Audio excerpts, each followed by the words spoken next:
Working as an FBI special agent was my dream job. My whistleblowing was apolitical and in the spirit of upholding my oath. Nonetheless, the FBI cynically elected to close ranks and attack the messenger. The FBI will crush you. This government will crush you and your family if you try to expose the truth about things that they are doing that are wrong. We are all examples of that. Joining us now are Steve Friend and Garrett O'Boyle. Thanks for joining us, fellas.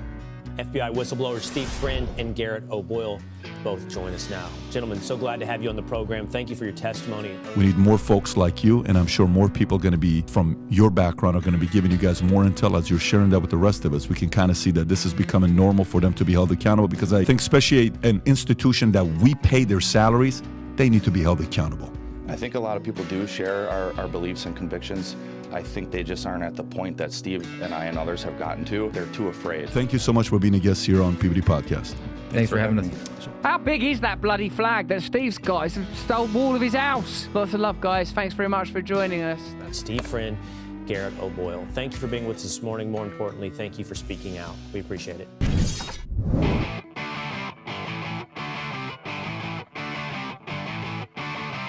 You're in the information age, but facts are in short supply. Reject the noise, ask bold questions, and pursue the truth with FBI whistleblowers and founding suspendables Garrett O'Boyle and Steve Friend. This is the American Radicals Podcast.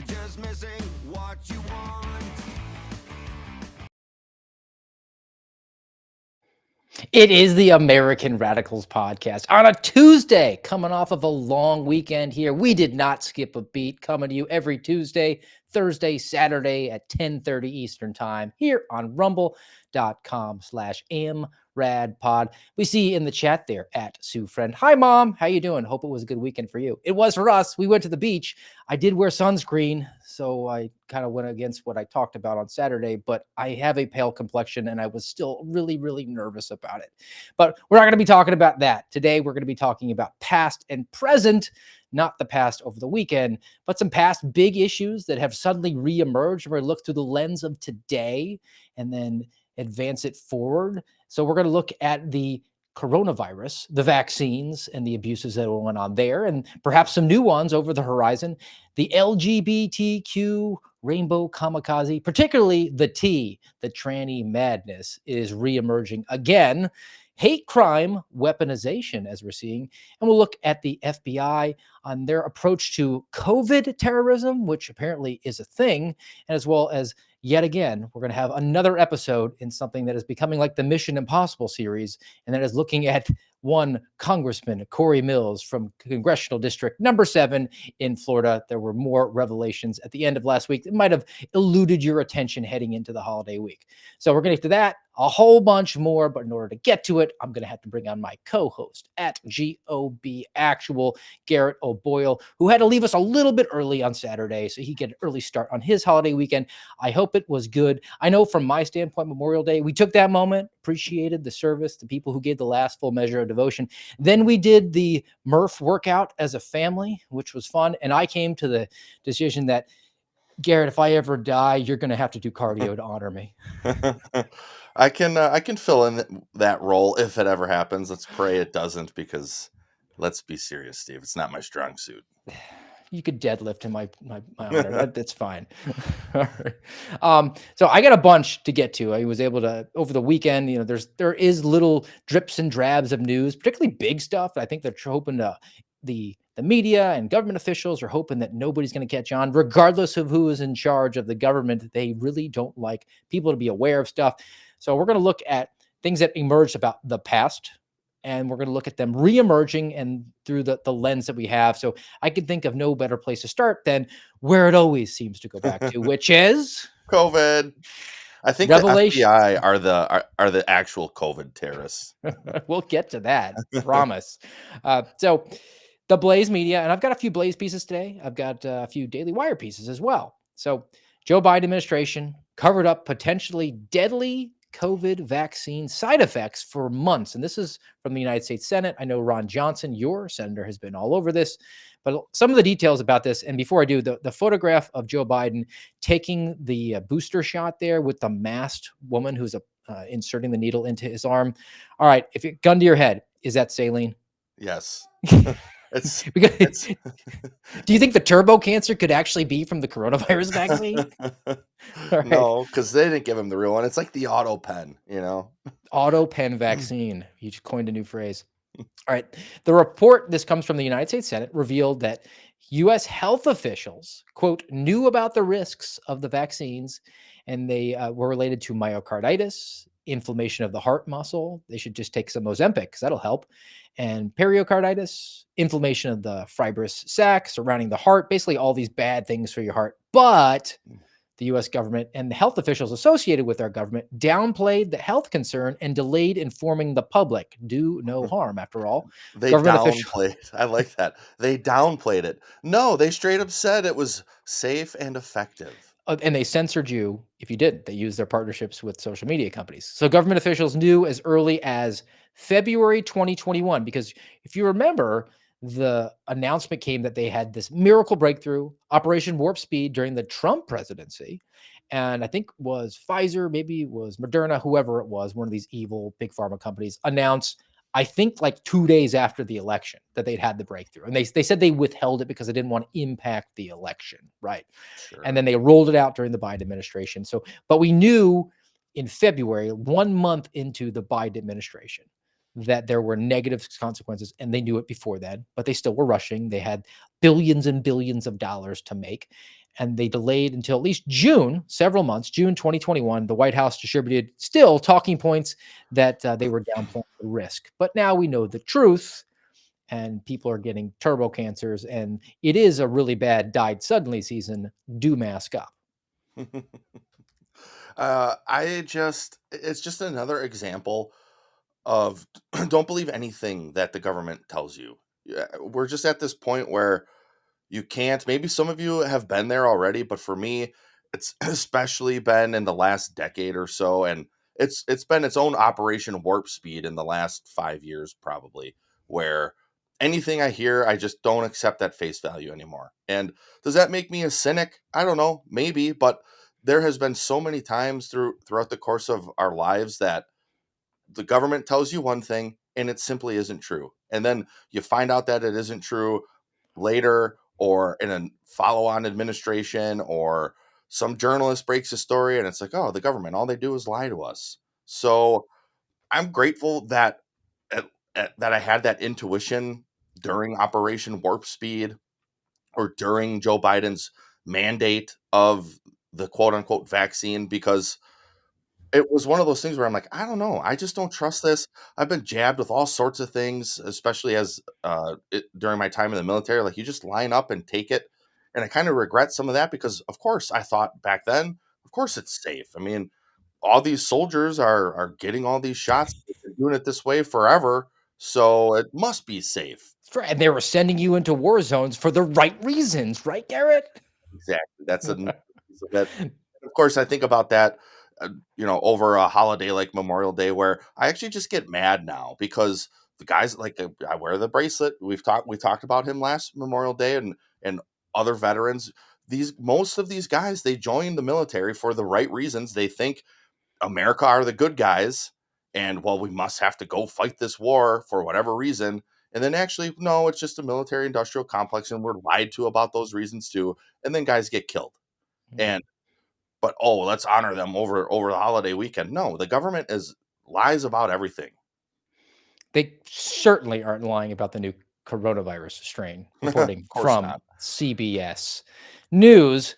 Cool. US reports cases of new COVID variant NB.1.8.1 behind a surge in China. Uh-oh, it's the China virus all over again. They're going to try to re-rack it, folks. Just pay attention.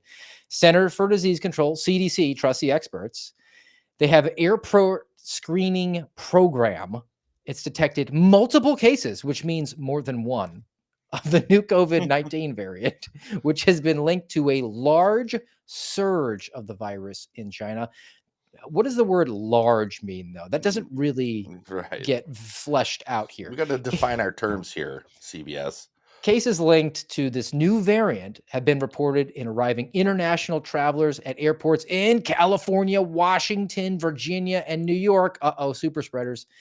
Cases have also been reported by health authorities, trusty experts, in states like Ohio and Rhode Island and Hawaii. Get ready to lock down, guys. We're coming into the season. Authorities in Hong Kong say there's no evidence that the variant, a descendant of the latest lineage of the virus, is more severe, which is buried at the very end of this Yeah. article. They've Okay. begun, So, still begin urging people to mask up. And then at the very oh man. bottom, it says rates of COVID-19 have now fallen back to the lowest levels nationwide, measured through actual emergency room visits and wastewater testing. So the entire article is a giant up.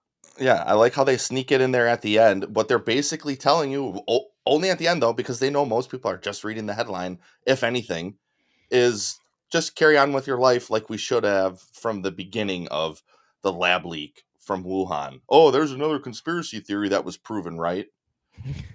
It's not a conspiracy theory. The difference between a conspiracy theory and reality is about 3 to 6 months. Yeah. Which, as we pivot away, I don't want to entirely pivot away from the coronavirus madness. It always goes back to that. Excited to announce a new affiliate for the American Radicals podcast today. They're going to be the underwriting sponsor today, and that is Jace Medical. I'm sure if you guys are consumers of any sort of conservative content out there, or at least truthful content, you've seen these guys before. We're getting on with the Jace case, guys. Jace, JASE.com is where you can go. Look, it was, gosh, we just did the 5-year memorial for St. George Floyd. And now, looking back, it's been a little bit more than 5 years since coronavirus hit us. And these guys really dug in and held the line on things like, I don't know, ivermectin and basic antibiotics so they can go out there. This is a big deal. And I mean, just from my personal standpoint, well, I got sick. You can't just do the telehealth anymore. It's you can get the appointment. I totally did. And then the doctor, I said, look, I've been on live. I mean, I'm almost 40, so I'm a man. I can tell you that I have a upper respiratory infection or a sinus infection. I need the antibiotics. And the telehealth doctor said, not going to give it to you. You should take hot shower, then cold shower. And I guess he didn't come up with leeches as advice. And then you should get the Pfizer vaccine. That's the most important thing. So you can't always depend on the doctors here. Jace Medical, really good. And just look into you for it is the upfront cost. I mean, the ability to have some antibiotics on hand. I worked myself through the system. It took me less than 5 minutes.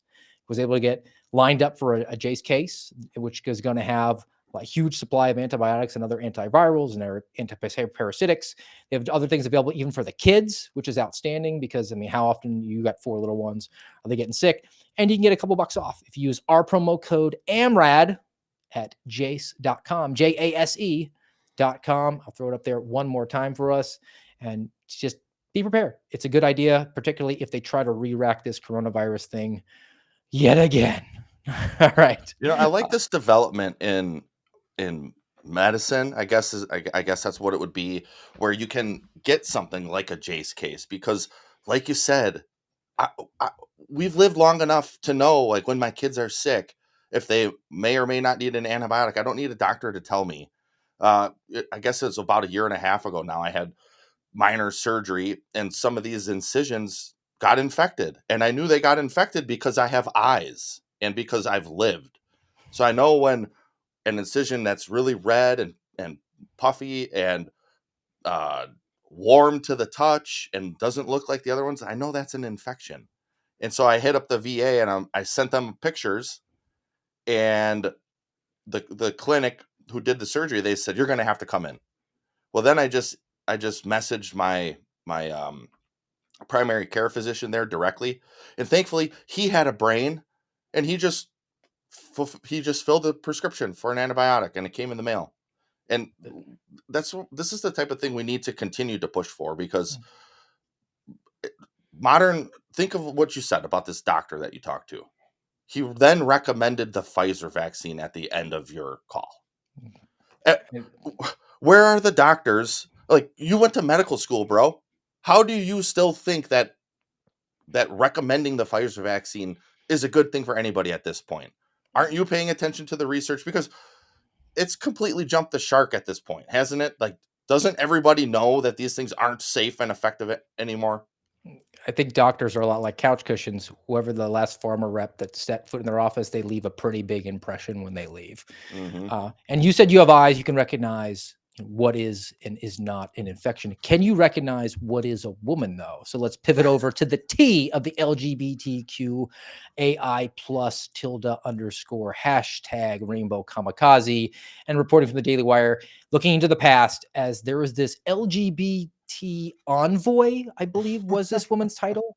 Her name is Jessica Stern. The Biden State Department's, and get this title, the State Department's special envoy to advance the human rights of lesbian, gay, bisexual, transgender, queer, and intersex persons. That's a big business card she's got. She earned $180,000 for this professional useless position, and it was basically allowed her to do some world traveling to some great places. So her state-sanctioned activism took her to places all across the globe, all 6 habitable continents, and included Fiji and Brazil. Stern said in emails that have now been acquired by the Daily Wire that she identifies as, quote, all pronouns. Oh, she she admitted she didn't know where she would find her expenses, so she's not even competent at bilking the American taxpayers when she flies free. Stern was set to get a rental van when she was in Rome. Maybe she was visiting with the Pope for a week. She wanted a rental van for a week for $7,000, which would be $1,000 a day for a dude. van. That's a little bit extreme. And then she quibbled and went back and forth and asked for a car for $4,000. And still, I mean, to their credit, the State Department was like, no, just Uber. In another exchange over travel arrangements, this Stern berated the State Department staff in a, quote, urgent message about her vegetarian meal preference. Quote, this is a serious problem. I ask you to assure me that my vegetarian meal has been ordered for my flights this week, and I ask you to confirm how this can be corrected moving forward. Dude, these are the worst people. And they're the ones who almost always wind up in these powerful positions. Great that this is coming out now, but why wasn't she getting suspended or fired when it was happening? Because there's no actual. Misappropriating assets is a crime. Yes. Where was the whistleblower saying, hey, this is wrong? Not only is she a psychopath because she identifies as all the pronouns, how many freaking pronouns is that? She doesn't want to offend anybody. The plus stands for all the pronouns. And the travel, what about your carbon footprint? Which is, let's be clear here, Oh, it's no. another big lie. But suddenly you're not concerned about the environment because you get to do some travel to all these places on the government's dime.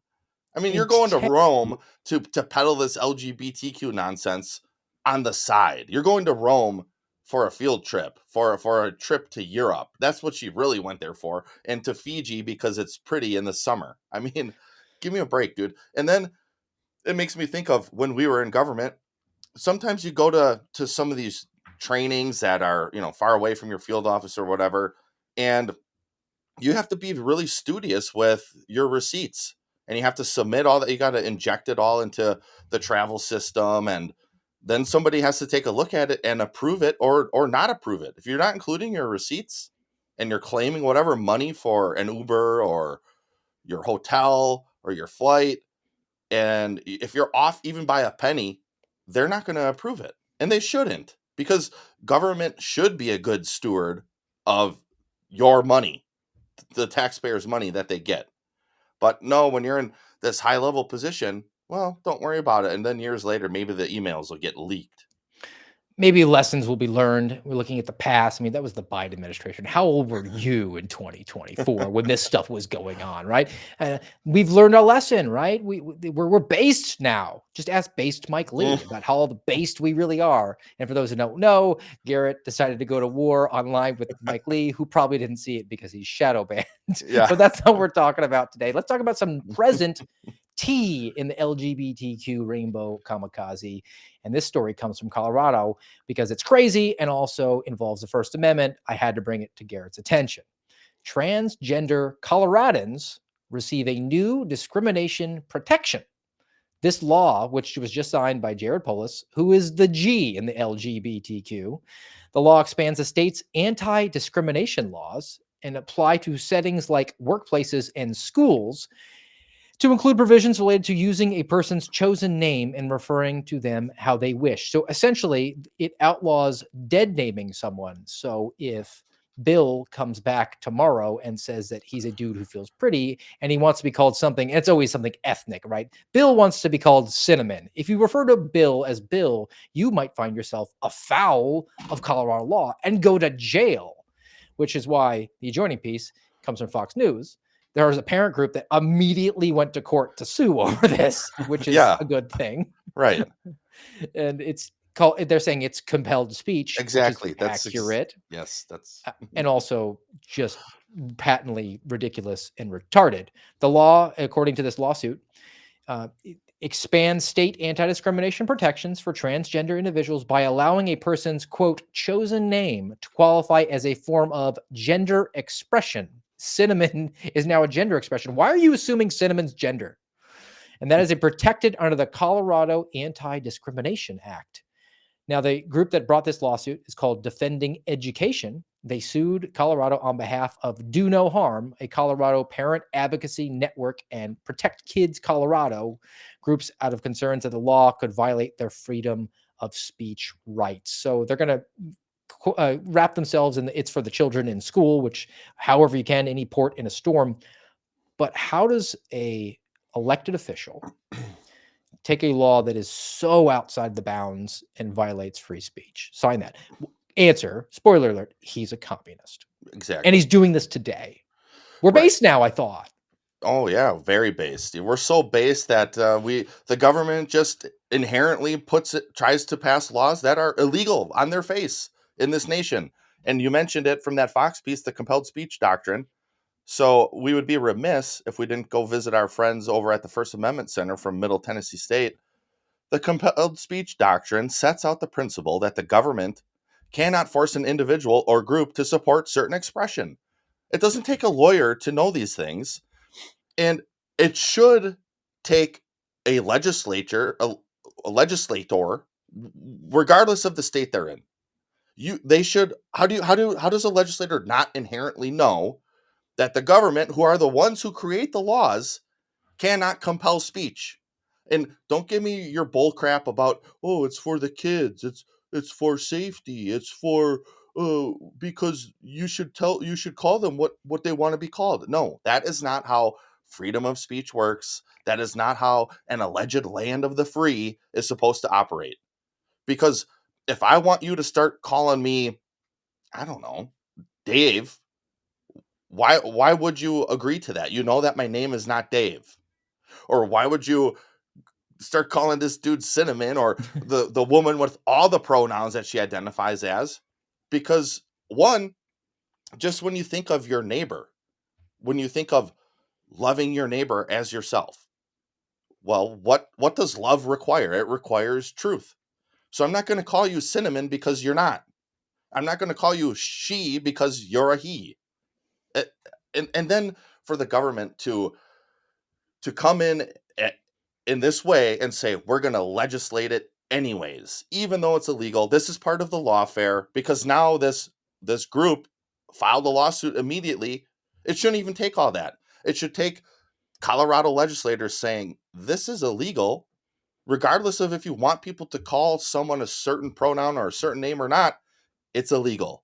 Done. But It's no, also now we're nonsensical because a name is just a label. It's not affiliated at all with what you got between your legs. I mean, we tend to make thematic references with that. Like there's a reason there's a Joe and a Josephine. It implies male and female, but we definitely have names out there that could go one way or another. I mean, Taylor. I don't know. I know Yeah. both, right? Yeah. And for you to belittle somebody's gender expression by just a mere name, which they could go down to the county courthouse anytime they want and change. I thought it was like inherent. It was part of your soul. That's why they have two spirits. It's not limited though to Colorado, which I mean used to be kind of purplish. He used to represent something that was quasi cowboy-esque. Joe Altman lives there. He likes guns. it's full on blue It's and full communist at this commie point. now.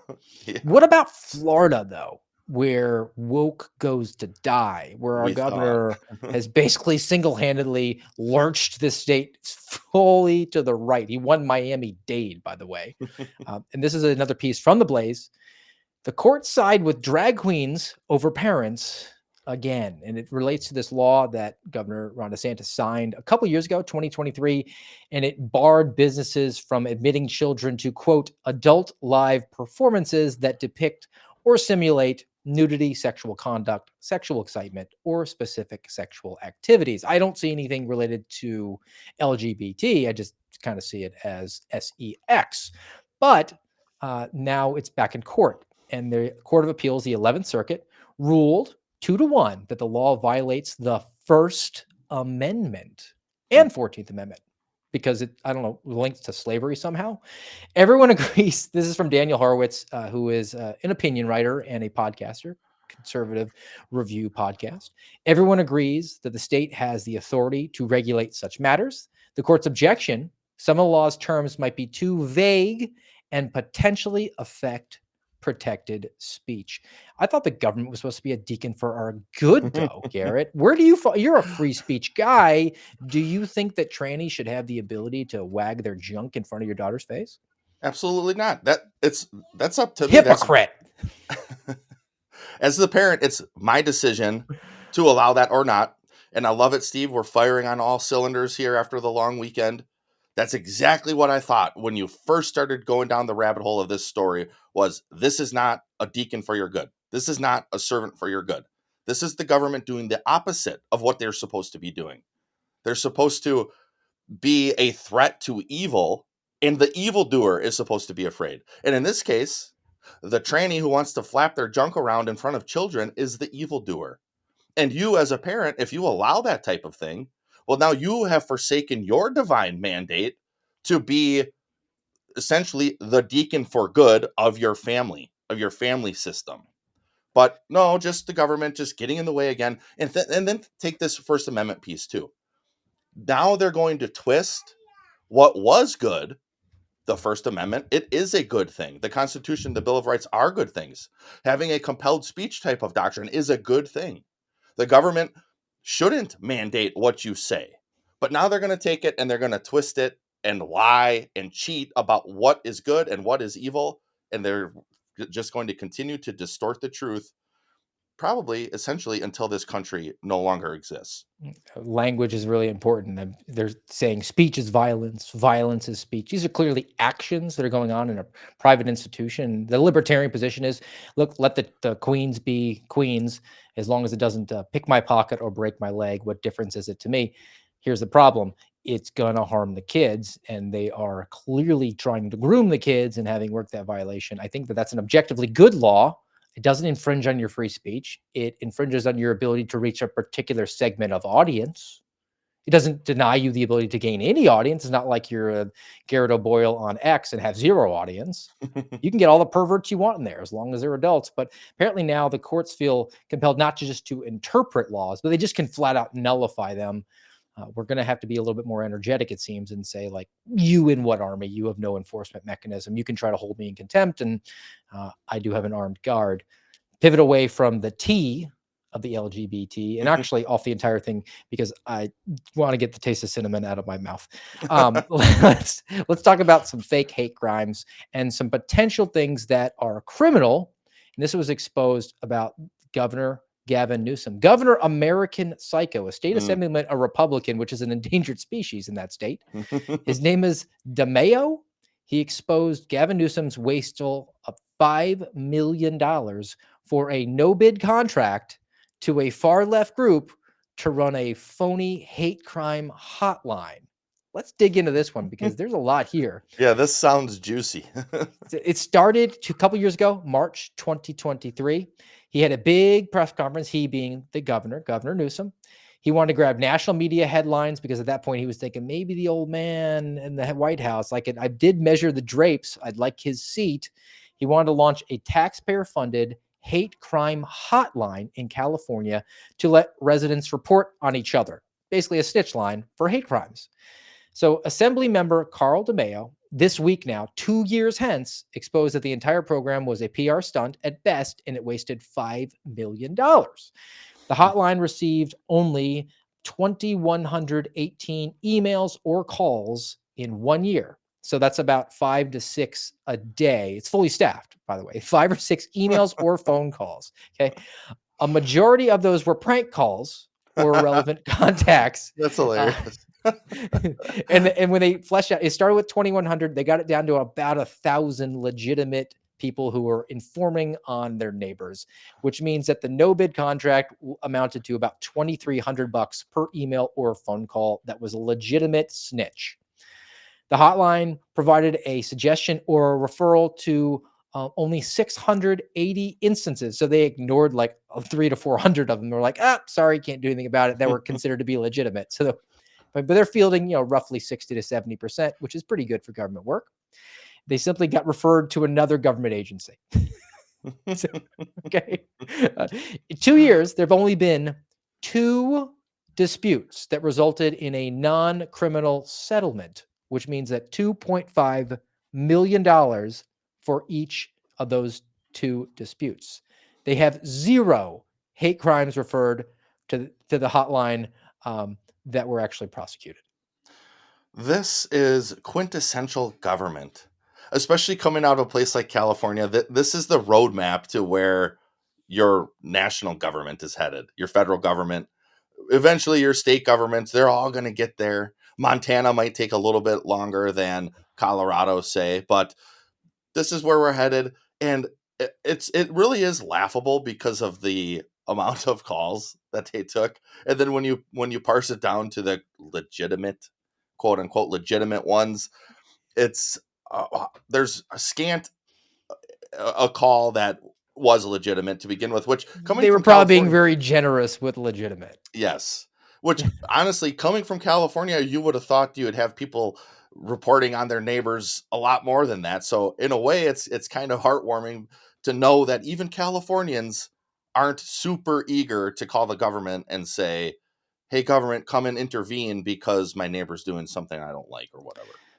I mean, as a final addendum to this piece, because that was $5 million spent over 2 years. Yeah. This assemblyman now exposed that in the last year, Gavin Newsom has sent $73 million to no bid contract far left groups for so-called hate crime prevention. It's a new laundering scheme that he's using tax dollars for. That's a lot of money, man. Mhm.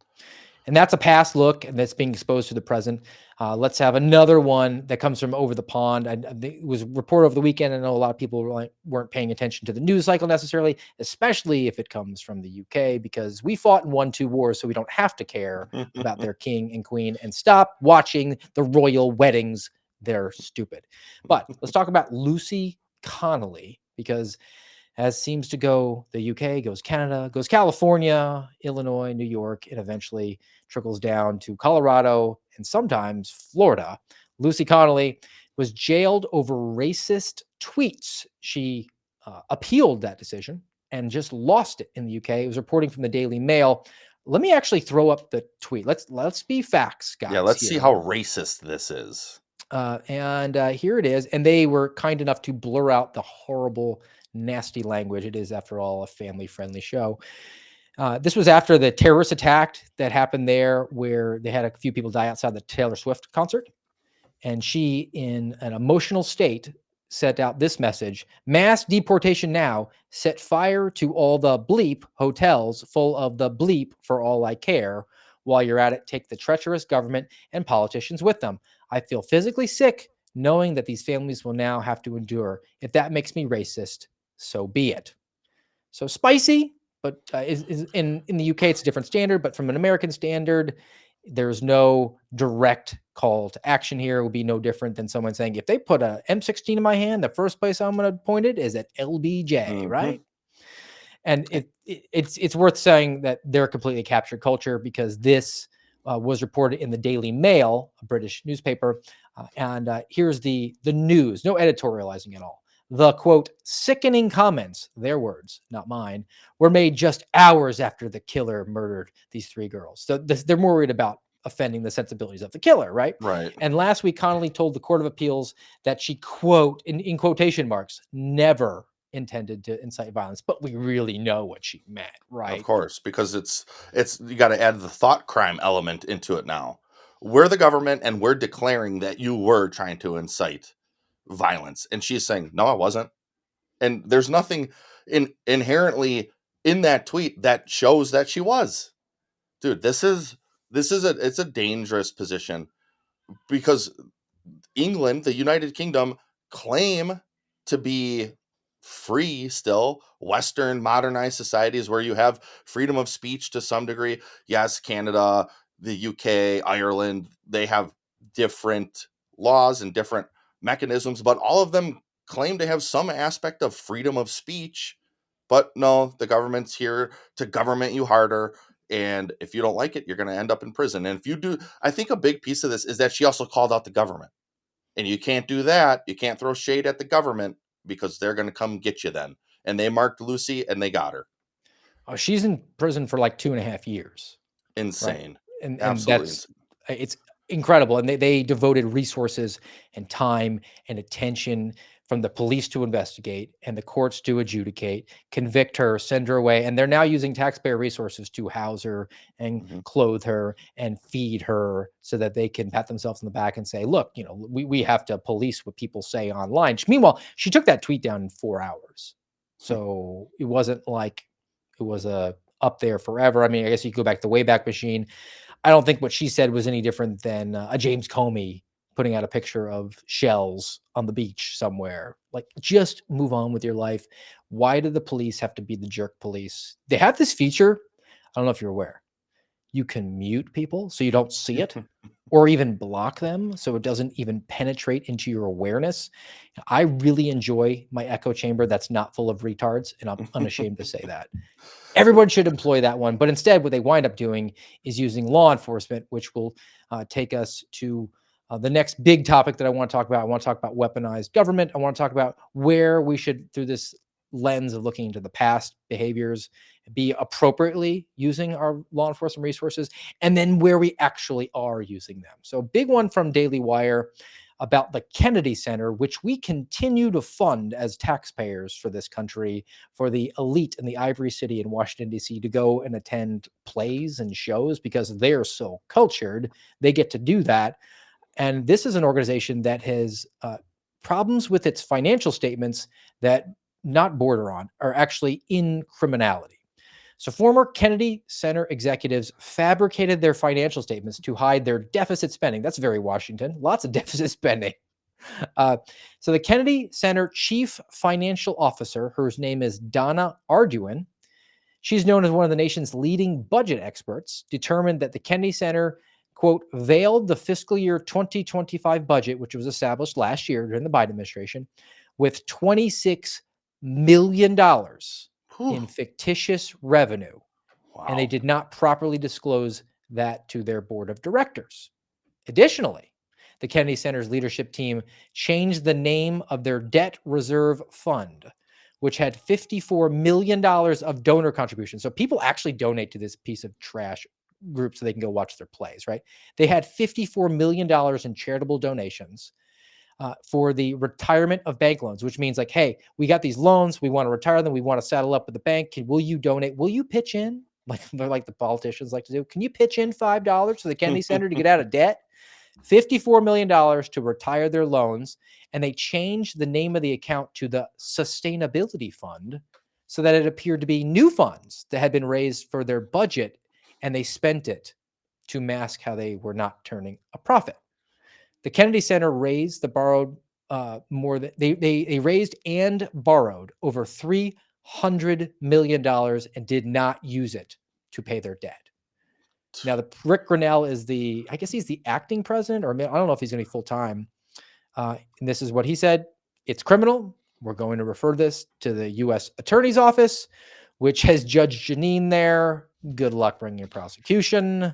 But that to me seems like a legitimate use of government resources from a law enforcement perspective, from a prosecution perspective. That's a lot of money. A lot of people were defrauded out of those charitable Yeah. donations. I mean, you might really think the Kennedy Center is worth it. Probably don't want to hang out with you, but you have the ability to do that because your donations are your speech. You're allowed to make those donations as long as it's not to a terrorist organization or apparently buying dope on a street corner because it winds up going back to a cartel, which is now a terrorist organization. So if you buy a dime bag of weed, you're actually providing material support to terrorism. I'm getting off topic, Garrett. Your reaction. Should the FBI get involved in this? I don't care who does it, but I want to see prosecutions of people like this because they're lying and they know they're lying because look at the subterfuge they're using here. They're changing the name of the account, they're acting like it's all new donations. And then also, what do they do with the 300 million? If they're not paying down their debt, what are they doing with it? Are people just lining their own pockets? Probably. And I want the names. Why does the government not put the names out of the evildoers here? Who are the people who were doing these things? It wasn't just the Kennedy Center. It was people with names and positions who were doing these things. So by all means, bring the charges. But also, okay, you're going to refer it to DOJ. Okay, that you're going to that's the United States Attorney's Office. That's DOJ. What are they going to do?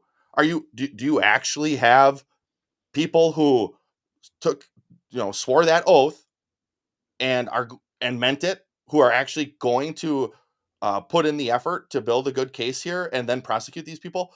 Because I don't see that. I don't see that coming out of the FBI. I don't see people who are, and I know there's some there who are, we talk to them every day still. People message us and tell us what's going on and what they're working on and whatnot. But where are they? Where's the public corruption squad who's going to go as hard at people doing this at the Kennedy Center as they were going after somebody like Donald Trump? They were going to do that, but they ran Phil Kennedy out, who was probably the guy who would do that, particularly the Kennedy Center, since he was working at Washington field office. I'd want Phil Kennedy on that case, but what am I? I have character issues, apparently, according to the FBI. What did Yeah, the FBI your do? character issue is that you have character, Steve. It's And only a problem if you got it. Let's talk about a couple of things that they did do and things that they're actually currently doing, both simultaneously, as we're looking in at the law enforcement apparatuses through this past and present lens. Michael Schellenberger over at Public had a big expose. Wouldn't be to members of the American Radicals podcast audience because you have in fact heard of the term agave before, anti-government, anti-authority, violent extremist, but it shows how little footprint that I guess we actually do have, because this was a bombshell that was released heading into a holiday weekend where no one would ever pay attention to it, but it is still a massive expose. We'll just have to keep re-racking this as often as we can, which seems to be a daily thing here in the suspendables world. But new, Biden administration labeled opponents of the COVID mandates as, quote, domestic New. violent extremists. New, Steve. What year is it? 2025? And this Every is day new? is the same in the life of an indefinitely suspended FBI agent, but revelations nonetheless to people who might be interested in finding this out. Now, according to Public, the FBI, Homeland Security, and National Counterterrorism Center, NCTC, they co-authored a December 13th, 2021 intelligence product whose title reads DVEs, which stands for Domestic Violent Extremists, and foreign analogs may react violently to COVID-19 mitigation mandates, citing, I don't know, some professional analyst who watches too much Joe Scarborough. All right. The report, Is there even one example of someone reacting violently to the mandates? I'm yes, not okay. yes, because speech is violence. Oh yeah, that's right. If you speak out, How dare you? that's violence. Now, look, we're being very tongue-in-cheek and very sarcastic with this. I talked to Mike Schellenberger. I'm cited in this piece as giving them a little bit of input. I talked to him. I gave him like a 45-minute AMRAD-style monologue podcast on what is an anti-government, anti-authority, violent extremist. And Schellenberger, he's seemingly a nice guy, seemingly a curious guy, comes historically from the position of the left. And he legitimately asked me, why would they do this? Can you rationalize it? And I was like, well, how long do you got, Mike? Yeah. Let me come up with a couple things. Number one, people who are resistant and hesitant to get the jab because they don't want to get that myocarditis, which was withheld from them. Now they're going to be labeled as terrorists, which predominantly are going to be people on the political right. So now you're going to be able to label your political enemies as terrorists. Now you're going to also be able to go to social media companies and say that they are advocating this perspective, and this perspective is going to end in violence, ergo Facebook and Twitter and whatever the venue is, they should be justified in taking that down because they're voicing violent rhetoric, very much like that woman in the UK. You don't want to help them push forward domestic violent extremism. And then the social media companies are like, they got a good point. We should probably take it down. We don't want to after all get banged with the Section 230 thing. We want to continue to play nice and get along really well, which is going to create an echo chamber for people like Garrett has on X right now, where nobody sees what he says. And you might legitimately think like, hey, I'm screaming into the void here. I'm not hearing anything back. Am I the only one? Maybe I'll just go ahead and get the jab. I guess I must be the crazy one. Meanwhile, there were millions of us out there doing it. And then also internally, you have Garrett, myself, seemingly every single FBI whistleblower who's come out in the last few years. All of us refused to get the jab. We all requested a reasonable accommodation. And now, because that's considered to be an anti-government, anti-authority, violent extremist, domestic violent extremist, terrorist, you have the mechanisms to say these guys are insider threats. They should be identified and purged from our midst. Actually, we should probably open investigations up into them. You know what? We should take the information that Jim Jordan gave us and open up domestic terrorist investigations on these guys and actually assign government actors to surveil them when they fly. I don't know. I'm just spitballing here, though, Garrett. I'm coming up with something. It sounds science fiction-y, right? It's not something that we definitely 100% lived for the last 320 years. No, no, it's 628 months. No, I mean, I know it's for you, it's 974 days. Mine is 981 days. Dude, we're getting mightily close to that 1,000-day benchmark where I think It's we're going going to to be get so there. satisfying. We like round numbers for some reason. But this story, okay, we know it's not a new bombshell. Apparently, lots of people still don't. And maybe that's part of our own problem is we think, well, everybody knows this stuff. We talked about it back in 2023. So they must not have forgotten. But clearly they have, or they didn't know to begin with. And that's why it's important that we just continue to keep hammering some of this information, to keep putting it out oftentimes into the ether, into the void that it doesn't seem like anybody's listening. But I also think to our time in the FBI during this mandate, we're put on a list. If you said I'm not getting it, you had to put your name on a list. The FBI created a system called My MedLink, and you had to upload your COVID test, and you had to make declaratory statements that you didn't get it, and you had to submit reasons why. We have a lawsuit going about this still that Kyle Seraphin and I are still part of. And in our lawsuit, we were able to determine that there were over 2,700 religious accommodations alone, and the FBI only responded to 104 of those. But they compelled our speech and said, you must submit in writing your beliefs, your religious beliefs as to why you don't want to get this, which I would say itself right there is a First Amendment violation. Nonetheless, they did it. And then the people like us who push back the hardest, and especially if you were whistleblowing to Congress, because there's those of us who are public that me, Steve, Kyle, Marcus, when we testified over 2 years ago now, when we were done, we would go back into this back room and there's all those Congress people back there. And we didn't really know Marcus uh, at all at that time. We knew of him, but we weren't in touch yet. We hadn't exchanged phone numbers. And we go back there and I say, hey, Marcus, maybe a kind of a weird question, but did you get the COVID vaccine by chance? And he looks at me and he goes, heck no, I didn't get that thing. And for me, right there, it sealed the deal because there are a couple other whistleblowers behind the scenes who aren't public facing. There's the one, I think it was last summer when they called it the Trump questionnaire came out. That's another suspendable who's behind the scenes, and there's actually two of them who had a similar type of questionnaire that the FBI was using, that then Christopher Wray testified about and lied about. He lied about it.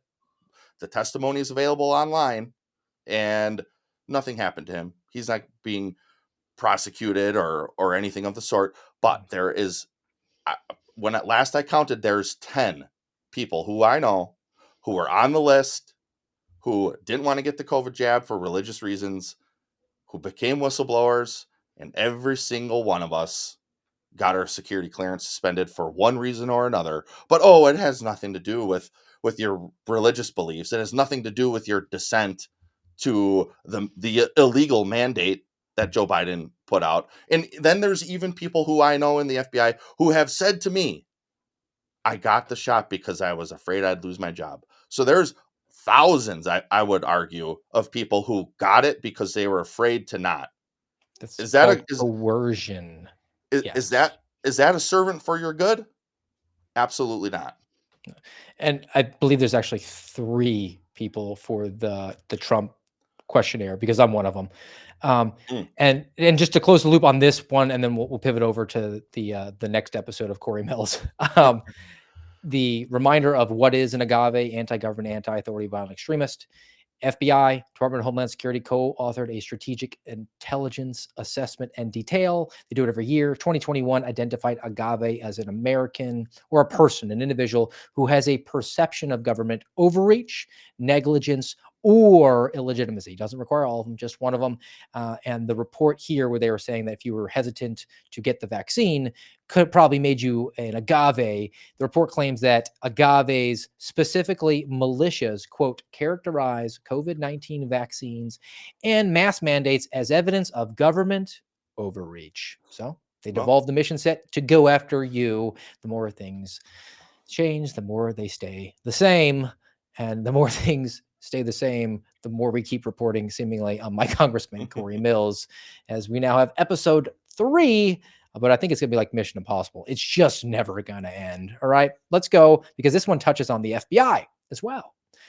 It's entitled From the Blaze: Going Rogue. FBI agent gathered information from private citizens questioning Representative Corey Mills' record. Steve Baker, friend of the Suspendables. Joe Hanneman, friend of the Suspendables, co-authored this piece.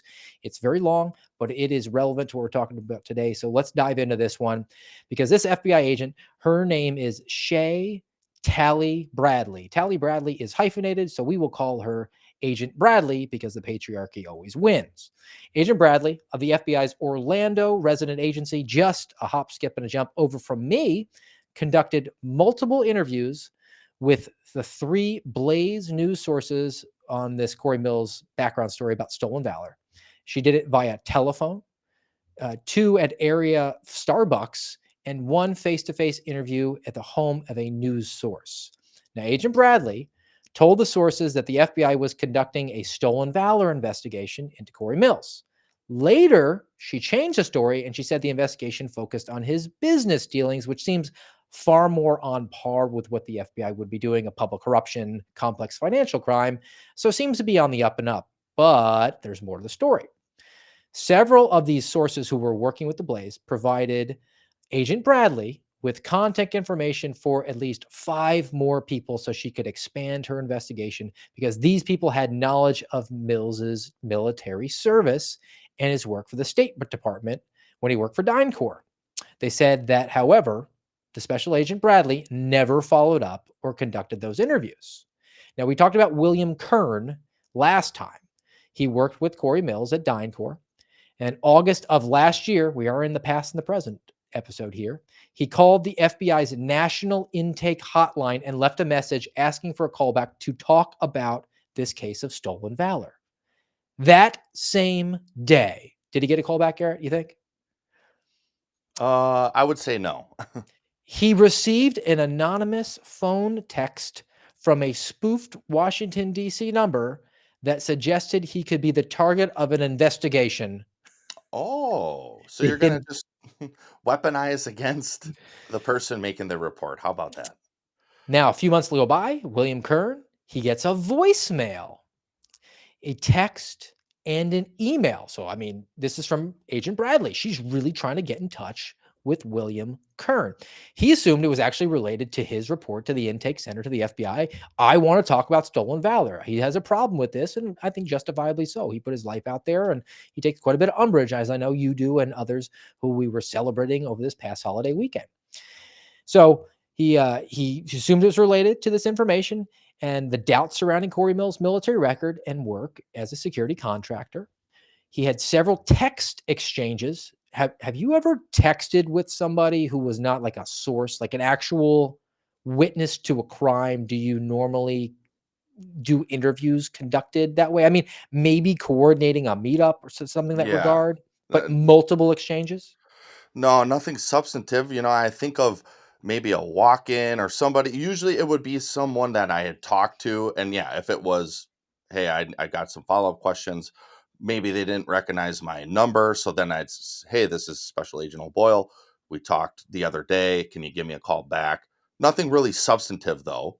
Other than maybe if there was another law enforcement entity who brought a case or brought information, that's a little different. Sure, I'd text them, "Hey, I'm going to be in your neck of the woods tomorrow. Are you going to be at the PD or whatever?" But no, not like this where I'm texting you follow up questions or things along those lines. That seems very outside of the normal scope of how you do an investigation.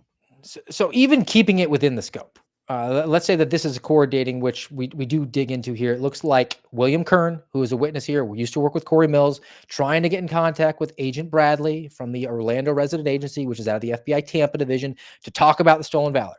Several text exchanges. He arranged a meeting with her. Bradley said, though, she had to leave town and instead said, go meet with my DOD, Defense Department, co-case agent. His name is Mike Sherrick.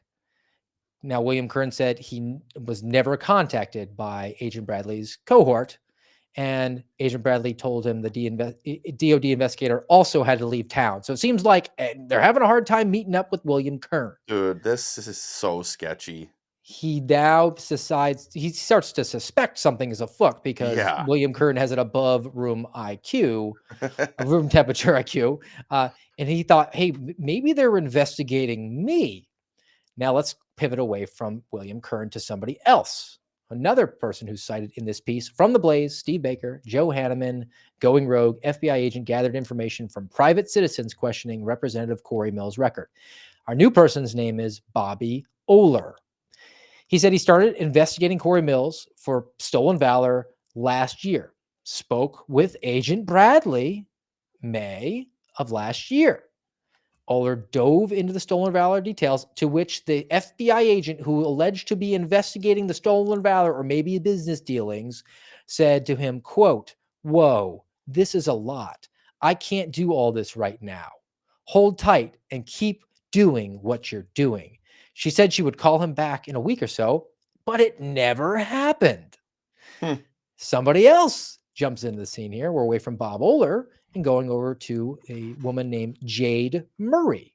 She owns and operates CoreyMillsWatch.com. Wow. This is a whole industry around this dude. It's a website dedicated to investigating Corey Mills.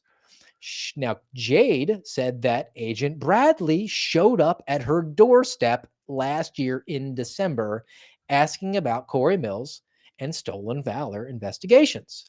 She wound up meeting, this is Jade, she met with Agent Bradley at a Starbucks on 2 occasions.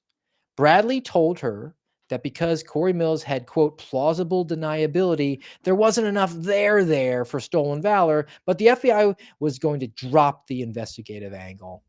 Now, at that point, the agent said she wanted to talk about his business dealings. We're going to pivot into what's our subject matter expertise. We are, after all, America's quote unquote premier law enforcement agency who does and specializes complex financial crimes and public corruption. So maybe there's a benign and innocent reason here. Maybe we can give Agent Bradley the benefit of the doubt. But wait, it gets worse. Now, Jade Murray asked for the agent's email address so she could send documents to her about his stolen valor investigations. And Agent Bradley said she didn't want to receive any documents via email, but just keep putting it on your website and I'll check in. Then at that point, she recruited Jay Murray to become an informant for the FBI and help her likely to investigate Blaze personality, Jill Savage. Dude. Now, there's a lot of ways we can take this, Garrett. Yeah. I'd like to steer it towards something which, because I am an experienced law enforcement agent, I can read the code book. Title 18, United States Code 242, deprivation of rights. It's when somebody acts under the color of law, the authority that they have vested in them because they swear an oath to uphold the Constitution of the United States of America, and they have now vested in them certain arrest powers. If you go afoul of the federal code, they can take you into custody and prosecute you eventually for that crime. This agent used her position to deprive, I think, Jill Savage of rights, being freedom of the press to report on this instance, and actually recruited other members and even targeted, at least alleged to have used the mechanisms of an FBI investigation, the threat of an investigation, to perhaps silence speech and freedom of the press. I think that she's run afoul of that law and should probably be prosecuted. That should be a worthy cause of the Department of Justice. Absolutely. I mean, this seems beyond clear that this Agent Bradley is certainly running some type of rogue off the books operation, because none of this is really adding up.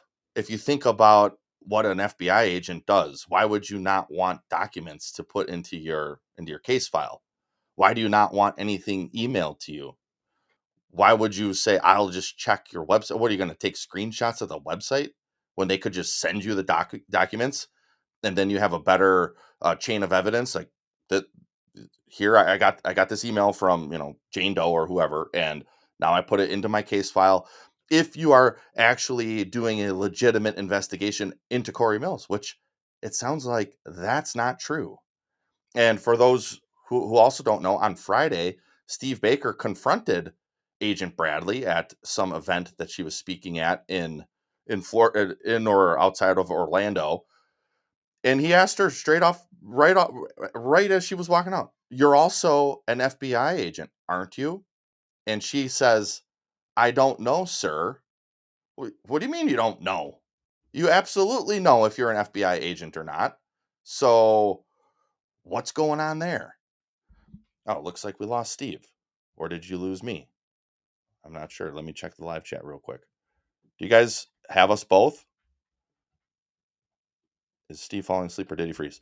Looks like Steve froze. But yeah, with this case, I don't know. It seems to me that Agent Bradley is the one who needs to be investigated here.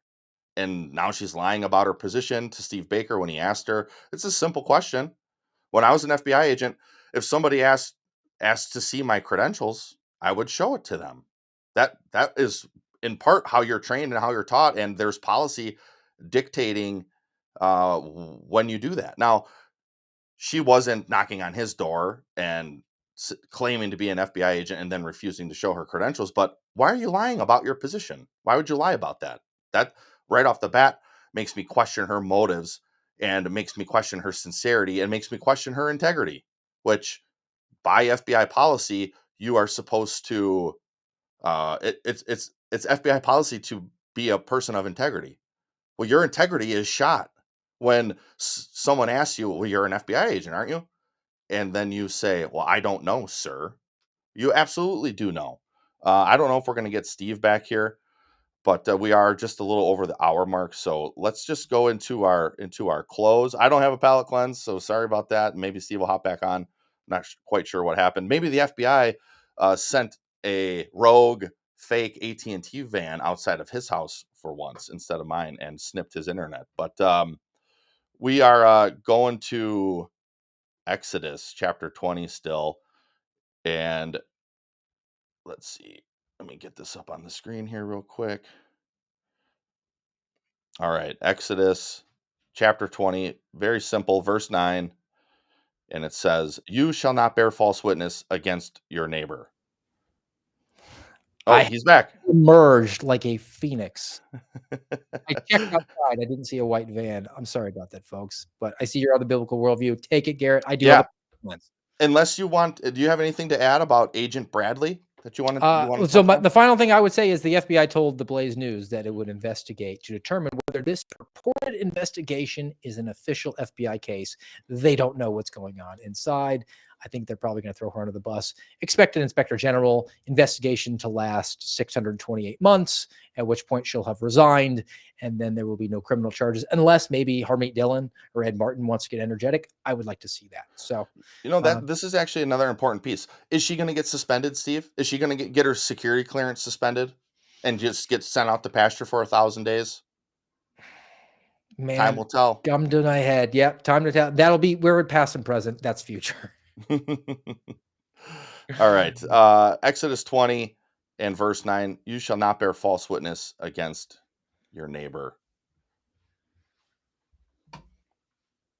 You see, every commandment has both a negative and a positive. The negative forbids lying. The positive requires truth. Now, the language in the 9th commandment is interesting. The commandment uses the word witness. That's legal courtroom language, as in a witness in a court of law. And it's key to understand the gravity of this commandment in the context of an ancient courtroom, as if one would bear false witness in a courtroom. In an ancient court of law, unlike our court system, which says you're innocent until proven guilty, in an ancient courtroom, you were guilty until proved innocent. And in some court cases in the ancient Near East, it required often just one witness. It's as the old saying goes, it's your word versus my word.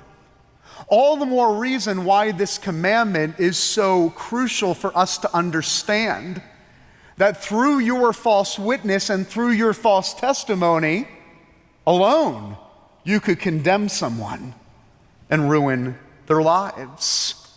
But it also is interesting that it uses the word neighbor. That one of the ways in which we love our neighbor well is by telling the truth.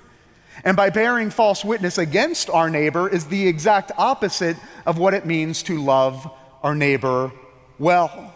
The two great commandments, love God and love neighbor, that God wants us to understand that part of loving your neighbor as yourself and loving your neighbor well is being a truth teller about your neighbor and not lying or bearing false witness. That's why John was so emphatic in 1 John chapter 2 concerning telling the truth.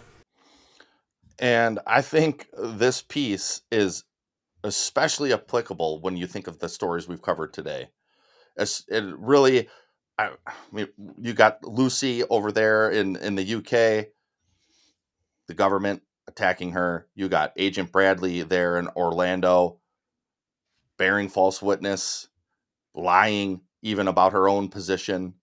No one really knows what's going on here. What's the truth of her quote-unquote investigation into Corey Mills? Government corruption is perhaps at an all-time high in this nation. And in order to love each other well, as he was talking about, truth is the cornerstone of that. So hopefully we can keep bringing y'all some truth. And yeah, that's all I got for today. And hopefully we'll be able to bring you ways and mechanisms and strategies to just kind of think outside the box. And I saw this one as our palate cleanse. The task at hand is to draw a square with 3 lines. Draw a square with 3 lines.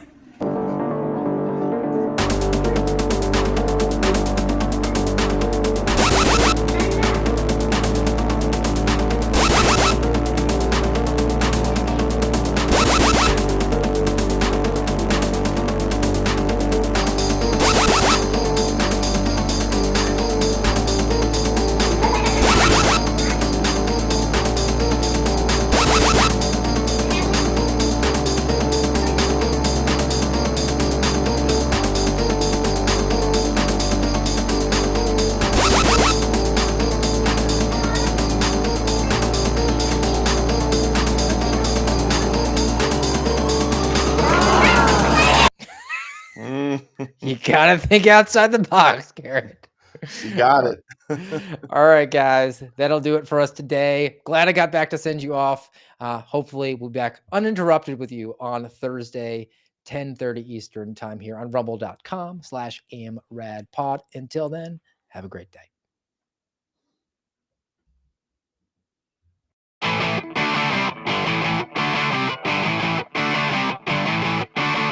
You've been listening to the voice of the Suspendables on the American Radicals podcast. Follow us on rumble.com/amradpod.